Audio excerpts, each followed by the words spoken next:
നിന്റെ ജീവൻ രക്ഷിച്ചതിന്റെ ക്രെഡിറ്റിന്റെ പേരിലൊന്നുമല്ല അവര് വന്നത്. മറ്റു പലരും ആയിരുന്നെങ്കിൽ നമ്മളോട് ആ പേരും പറഞ്ഞ് പലതും കൈപ്പറ്റുമായിരുന്നു. ഇത് അത്ര ഒരു പ്രതിഫലം അവര് പ്രതീക്ഷിക്കുന്നില്ല. അത് ചേച്ചി പറഞ്ഞ സത്യമാ. അവർക്ക് യാതൊരുവിധ സ്വാർത്ഥ താല്പര്യങ്ങളും ഇല്ല. വളരെ സ്ട്രെയിറ്റ് ഫോർവേഡാ. നമുക്ക് ഇനി അവരെ ഒന്നുകൂടെ വിളിക്കണം. അവര് വരുമെങ്കിൽ വിളിക്കുന്നതിന് നമുക്കെന്താ കുഴപ്പം? അവര് ഒരു നന്മ നമ്മളോട് ചെയ്തവരല്ലേ, മറക്കരുത്. രാജു,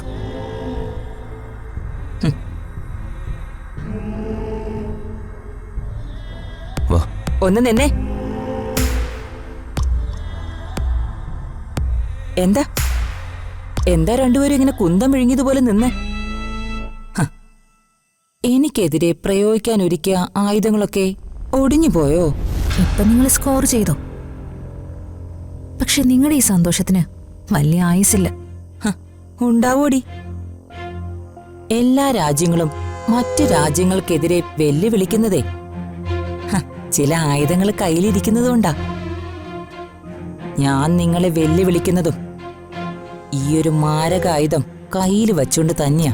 നിങ്ങള് വെല്ലുവിളി തുടർന്നു. ഇതെവിടെ വരെ പോകുന്നു നമുക്ക് കാണാലോ. ഒന്നും കാണാനില്ലടി. നിന്നെയൊക്കെ ഞാൻ പൂട്ടിക്കെട്ടി ഒരു മൂലയിലിരുത്തും. ഇപ്പൊ ഞാൻ നിങ്ങൾക്കെതിരെ ഉപയോഗിക്കുന്ന ഈ മാരകായുധം ഉണ്ടല്ലോ, സിസ്റ്റർ പവിത്ര,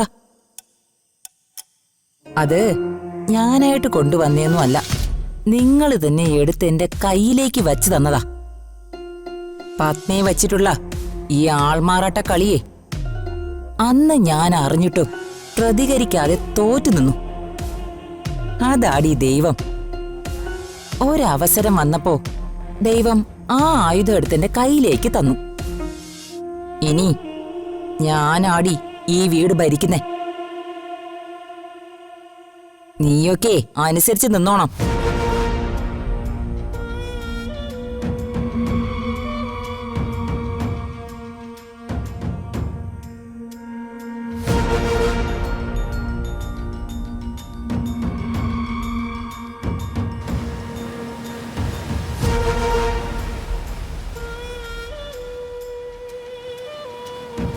ഋതു, ഇതൊരു കൈവിട്ട കളിയാ. കാര്യങ്ങള് വലിയ പ്രശ്നത്തിലേക്കാ പോകുന്നത്.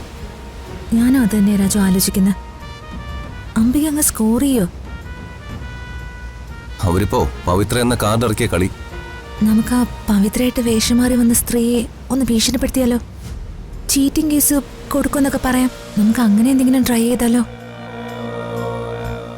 ഇതിനിടയ്ക്ക് ഞാൻ ഇതൊക്കെ ആലോചിച്ചതാ.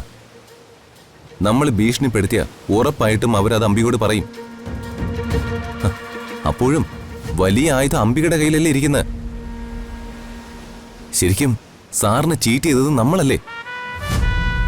അമ്മയെ പവിത്ര എന്ന പേരിൽ കൊണ്ടുവന്ന് വർമ്മ സാറിനെ നമ്മൾ പറ്റിച്ചില്ലേ? അത് അച്ഛന്റെ ജീവൻ രക്ഷിക്കാൻ വേണ്ടി ആയിരുന്നില്ലേ രാജു? ഉപേക്ഷിച്ച് കളഞ്ഞ ഭാര്യയെ കൊണ്ടുവന്ന് തന്റെ ജീവൻ രക്ഷിക്കേണ്ടായിരുന്നു എന്ന് വർമ്മ സാർ പറയും. പിന്നെ നമ്മൾ രണ്ടുപേരും സാറിന്റെ മുഖ്യ ശത്രുക്കളായിട്ട് മാറും.